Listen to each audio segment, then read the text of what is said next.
Bonjour les sublimes parents, je suis ravie de vous retrouver pour cette nouvelle vidéo sur nos enfants et l'argent de poche. Alors, je suis Marianne Dupuis, je suis coach parental et j'aide les parents à trouver des solutions bienveillantes aux petites galères ou aux gros soucis du quotidien pour qu'on puisse avoir une vie de famille qui soit sereine et épanouie, où on puisse chacun être à l'aise et content de se retrouver les uns les autres. Alors aujourd'hui, on va parler, d'argent de poche. Et évidemment, quand on parle de cette question, on regarde un peu ce que font les autres, on se demande, comment nous, on doit gérer et la première question qu'on se pose, c'est celle-là: «Faut-il donner de l'argent de poche?» Et donc dans ce faux, on sent déjà toute la pression, sociale ou les jugements qui vont derrière. Si je donne pas d'argent de poche, qu'est-ce qui va se passer? Qu'est-ce qu'on va penser de moi? Et cetera. Et franchement, je voudrais déjà, qu'on se rassure à ce sujet. Il y a des familles qui décident de ne pas donner d'argent de poche et qui, subviennent, aux besoins de l'enfant, ou d'autres qui mettent une réserve d'argent quelque part dans la maison qui soit commune et les enfants, se servent. Et il y en a d'autres qui décident d'attendre que l'enfant quitte le foyer, soit étudiant, et mature pour avoir de l'argent. Donc il y a toute pleine de possibilités et c'est un choix qui vous appartient et en aucun cas on doit se laisser nécessairement imposer ou influencer par l'entourage. Il faut être assez conscient que donner de l'argent de poche, c'est une décision qui nous engage. Ça nous engage parce que dans 6 mois, on ne peut pas dire à l'enfant: «Ah bah, finalement, on a changé d'avis, on ne donne plus d'argent de poche». Parce que évidemment, avec cet argent, il va commencer à se projeter, il va avoir, financé des choses, il peut prendre des engagements et on ne peut pas, revenir dessus, comme ça sans que, ça soit, synonyme de frustration et que la confiance qu'on avait mis en eux, soit vraiment, vraiment, mise à mal. Et puis, quand on donne de l'argent de poche, on donne aussi, toutes nos valeurs autour de l'argent. Parce que selon ce qu'on va donner, comment on va le donner, la fréquence, en fonction de quoi et cetera, et ben, on va donner un message à nos enfants. Est-ce que, l'argent, ça se mérite? Est-ce que, l'argent, c'est difficile à avoir? Est-ce que l'argent, c'est, une énergie? Est-ce que l'argent, c'est un véhicule pour donner? Est-ce qu'un argent, c'est un véhicule pour, influencer, les autres? Et toutes, nos notions vont être, aussi, généreusement données en même temps que l'argent de poche. Donc quelle que soit votre décision, elle doit être, réfléchie et analysée. Donc là, on va regarder ensemble, combien donner, à quel âge, quelles sont les responsabilités, quels sont les pièges et puis, je vous donnerai une petite idée d'un budget, une organisation de budget, super adaptée aux enfants. Maintenant, foncièrement, la décision, elle vous appartient. Vous aurez, plus d'éléments pour qu'elle soit, tout à fait, consciente et raisonnée pour savoir si ça correspond et comment ça pourrait correspondre éventuellement à votre famille. Alors, on va voir ensemble la prochaine question. Bien souvent, quand on a décidé de donner de l'argent de poche ou quand on imagine qu'on va peut-être le faire, la première question qu'on se pose, c'est: mais combien on va donner d'argent de poche à nos enfants? Surtout quand il y en a plusieurs. Alors, évidemment, nos enfants, quand ils pensent argent de poche, ils pensent plaisir, ils pensent consommation. Et si c'est, limité à ça, effectivement, pourquoi pas? Mais dans ce cas-là, on a intérêt à ce que ce soit, finalement, un petit montant pour que ça soit de l'ordre du superflu et que, on reste vraiment dans le cadeau, dans le plaisir. Et dans ce cas-là, pas nécessairement avoir quelque chose qui soit régulier, mais plus, lié à un événement comme un anniversaire ou une grande fête ou Noël et de façon à ce que ça soit, vraiment de l'ordre du plaisir, de l'ordre du cadeau et que l'enfant puisse, le consommer librement sans avoir, aucune responsabilité derrière. Maintenant, si on parle de donner de l'argent de poche de façon régulière, de façon mensuelle, à ce moment-là, on est obligé certainement de lui donner un peu plus de sens. Au-delà du don, ça va être finalement, tout ce qui est de l'ordre de l'appréciation de la valeur des choses, de la valeur de l'épargne, de la valeur de la dépense, de comprendre ce que c'est qu'un investissement, comprendre ce que c'est qu'une dépense, jusqu'où ça doit répondre à un besoin. Est-ce qu'il y a une notion d'effort qui est liée à ça? Et puis, ben, peut-être revenir sur les responsabilités que donne l'argent de poche. Est-ce que maintenant qu'on a de l'argent, qu'est-ce qu'on va en faire et dans quel cadre? Et qu'est-ce qui est bien et qu'est-ce qui est pas nécessairement souhaitable? Donc finalement, combien donner d'argent de poche? Ça dépend vraiment si c'est récurrent ou si c'est quelque chose de ponctuel qui est de l'ordre du cadeau. Si c'est de l'ordre du cadeau, à la limite, pourquoi pas donner autant que ce qu'on aurait consacré comme budget pour le cadeau. Si c'est plus régulier, à ce moment-là, ça va sûrement dépendre de la maturité et de l'âge de l'enfant. Alors, on vient à la prochaine question qui est très fréquente aussi, c'est mais finalement, à quel âge on doit ou on peut ou c'est raisonnable de donner de l'argent de poche? Et alors, je crois qu'on a tous remarqué que si par exemple on dit 8 ans pour un enfant et 8 ans pour un autre, on peut vraiment avoir des enfants de maturité complètement différentes. On voit ça souvent à l'adolescence, entre les filles et les garçons qui sont un petit peu décalés les uns les autres. Ça dépend aussi du rang dans la fratrie, ça dépend des expériences de vie auxquelles chacun des enfants a été confronté. Et donc vraiment, il n'y aurait pas un âge couperet. Par contre, ce qu'on peut déjà déceler comme en tant que parent, c'est la maturité de l'enfant. Donc, est-ce que notre enfant, on peut lui faire confiance? Est-ce que notre enfant, il est capable de respecter ses engagements? Est-ce que notre enfant, il est capable de se projeter un petit peu sur l'avenir? Est-ce qu'il est capable de réfréner ses frustrations, de pouvoir attendre un peu avant d'avoir une récompense ou un plaisir? Donc, si on en est déjà à ce stade, on peut déjà dire que l'enfant serait prêt. Et s'il n'en est vraiment pas à ce stade, à ce moment-là, autant rester sur l'idée de l'argent de poche qui soit un cadeau, au même titre qu'à son anniversaire, on lui donnerait un cadeau. Et pas entrer dans un processus régulier où on lui donne des responsabilités. Si pour l'instant, ça serait plus lui rajouter une pression qu'il n'est pas capable de gérer que vraiment de l'éduquer à quelque chose de bénéfique. Ça viendra et chaque enfant a son rythme. Donc, à partir du moment où un enfant est capable d'avoir des responsabilités, lui donner un petit budget à gérer, ça peut avoir un sens. Avant, c'est peut-être un peu trop précoce. Donc, si on a un enfant qui est bien responsable, évidemment, on se pose la question de savoir mais combien on va donner d'argent de poche. Et là, ça va être à la fois selon nos ressources, hein, parce qu'il ne s'agit pas de nous mettre en défaut, nous les parents, mais ça va dépendre aussi des responsabilités qu'on va lier à ce montant d'argent de poche. C'est-à-dire qu'il y a des familles, par exemple, où on donne de l'argent de poche une fois tous les trimestres à l'enfant en lui disant, voilà, c'est ton argent pour tes plaisirs et tes vêtements ou tes sorties ou tes, tes livres de classe.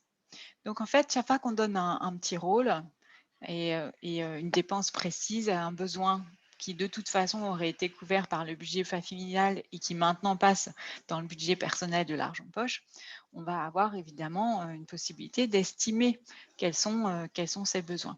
Donc c'est un bon exercice d'ailleurs pour l'enfant de pouvoir réaliser non seulement la fréquence des achats, le montant, et puis d'évaluer vraiment ses propres besoins.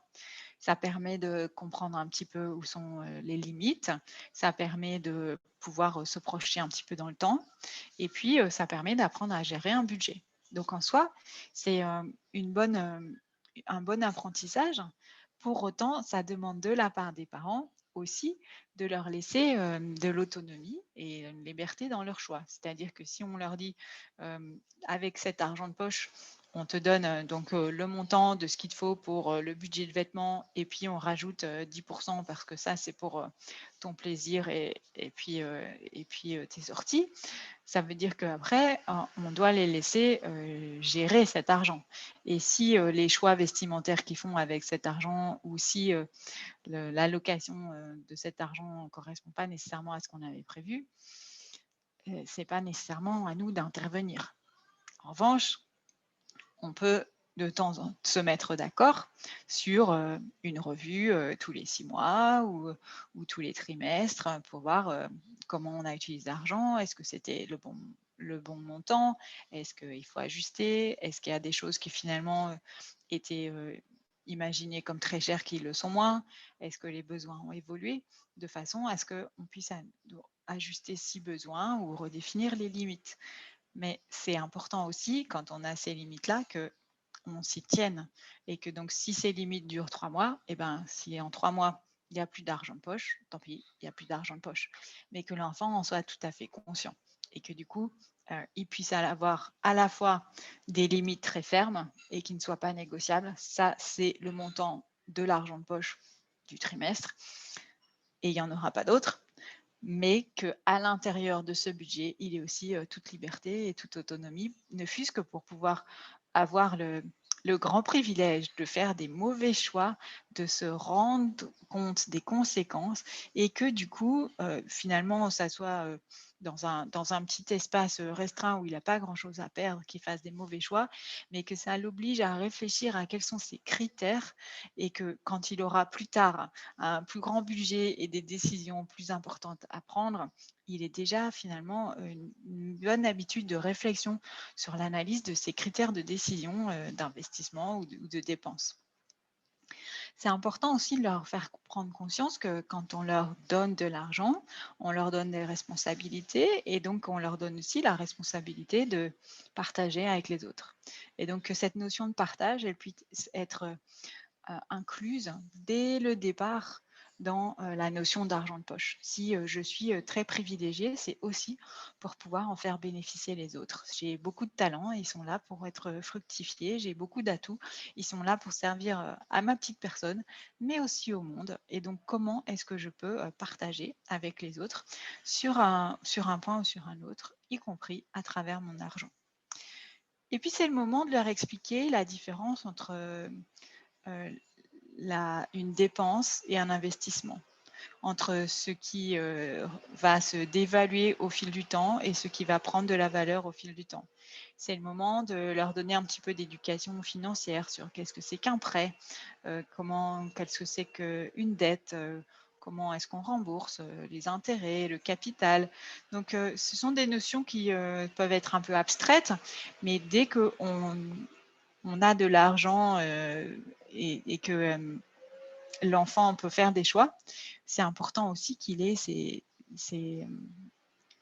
fondamentaux, ne fût-ce que parce qu'il va sûrement avoir plein de conseils plus ou moins bien intentionnés autour de lui et il faut qu'il sache comprendre ce qui est dans son intérêt et ce qui l'est moins. Donc ça vient souvent de l'éducation des parents. Alors, une dernière chose à considérer quand on veut donner de l'argent de poche à ses enfants ou non d'ailleurs, c'est de voir quels sont les pièges à éviter. Parce que malheureusement, on peut incidemment, sans vraiment le vouloir, donner de l'argent et finalement encourager des pratiques qui vont vraiment à l'encontre de nos valeurs. Par exemple, donner de l'argent de poche, parce que, les enfants ont débarrassé la table, vidé la poubelle, fait la vaisselle, et donc avoir, tout un barème. Ça peut partir d'une bonne idée qui valorise l'effort, mais ça incite après à avoir, finalement une approche, très mercantile des relations, dans la famille. Et ce qui est pas nécessairement, particulièrement judicieux parce que, si, après-demain, j'ai, un enfant qui tombe malade, qui ne peut plus débarrasser, alors lui, il faudrait qu'il soit puni si un enfant doit passer un peu de temps à réviser un contrôle et que bah, c'est pas, il est moins disponible. Est-ce que pour autant il doit avoir moins d'argent de poche?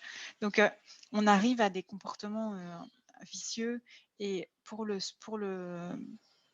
si notre valeur, c'est le partage, c'est la solidarité, c'est la collaboration, c'est le, la justice entre la répartition des tâches, c'est pas nécessairement une très bonne idée d'ajouter une couche d'argent là-dessus. La participation et la contribution aux tâches ménagères à la maison, elle peut être parfaitement gratuite et elle fait partie des devoirs qui viennent en pendant du fait qu'on a la protection de la famille, on a l'affection, on a l'amour de la famille et le soutien, et que donc en échange, on contribue aussi pour que ça marche bien. La deuxième chose, c'est donner de l'argent en fonction des bonnes notes. Alors, on a le bulletin, et puis si on a plus de 15, on a de l'argent, si on en a moins, on n'en a pas. Pareil, ça part du bonne intention qui est de valoriser l'effort, d'encourager l'enfant à travailler. Le souci, il est double. Le premier, c'est que quand un enfant travaille et que effectivement il a bien compris, qu'il a bien réussi, il va être finalement doublement récompensé parce que il va avoir une bonne note, l'estime de la maîtresse, la, la, la, la joie d'avoir réussi, et en plus, il va avoir plus d'argent. Mais le souci, c'est que l'inverse peut se produire, c'est-à-dire qu'un enfant travaille bien, sauf qu'il a mal compris ou il a mal géré son temps, et ben, catastrophe, en dépit de ses efforts, la note est vraiment pas satisfaisante. Et ben, il va se retrouver avec une grosse déception, il va se retrouver avec la frustration d'avoir travaillé et de pas avoir ses efforts, et en plus, il n'aura pas d'argent de poche. Donc finalement, il va avoir la double peine, et au lieu de tirer les conséquences de son échec de façon assez sereine, en se disant bah voilà, je ferai mieux la prochaine fois, qu'est-ce qu'il faut que j'ajuste, et puis ben c'est un accident de parcours, ça peut arriver, et ben on va en fait l'enfoncer dans l'échec, et franchement c'est pas nécessaire. Et la deuxième chose, c'est que c'est important que l'enfant comprenne qu'il travaille pour lui et pas pour seulement, parce qu'il y en a toujours une partie, mais pas seulement pour faire plaisir à sa maîtresse, à ses parents. Et que donc la satisfaction du travail accompli, la satisfaction des progrès, avoir la réussite, c'est bien qu'il l'ait et que ça soit indépendant de toute autre notion, que cette satisfaction, elle vienne de lui et qu'il n'y ait pas besoin d'avoir une motivation extrinsèque, extérieure à lui. Une autre, façon de donner de l'argent qui est encore finalement assez perverse, hein, c'est celle qui est liée à des décisions qui nous plairaient.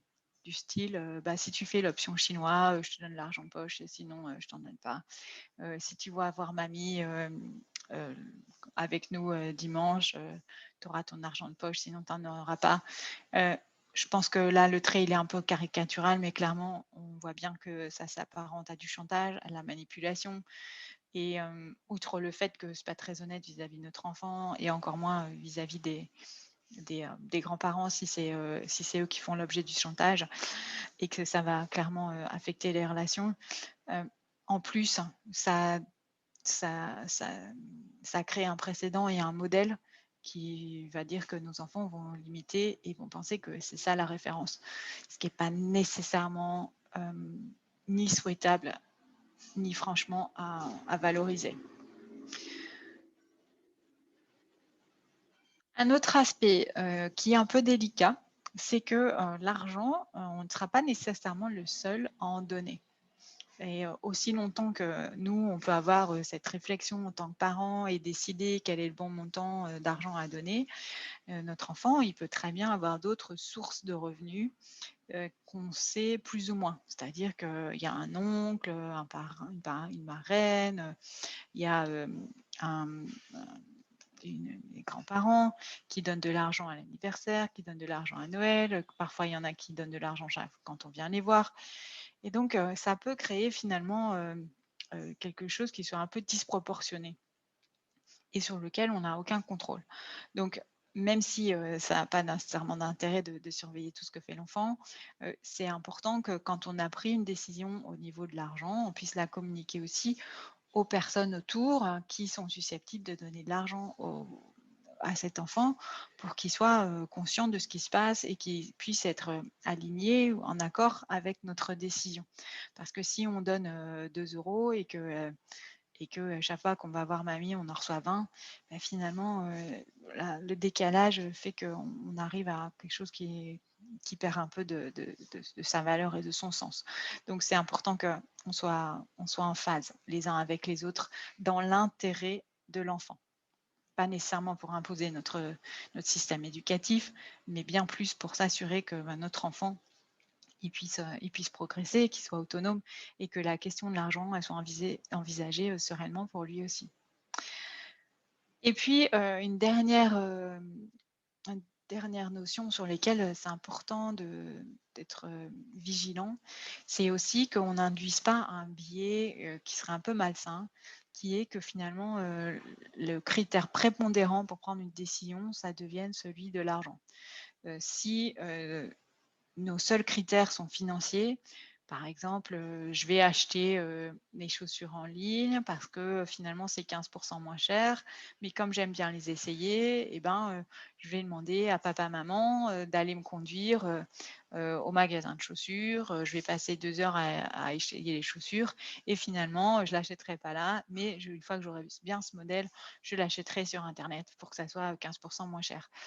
Alors, c'est sûrement 15 de moins sur l'argent de poche, mais c'est beaucoup de temps passé.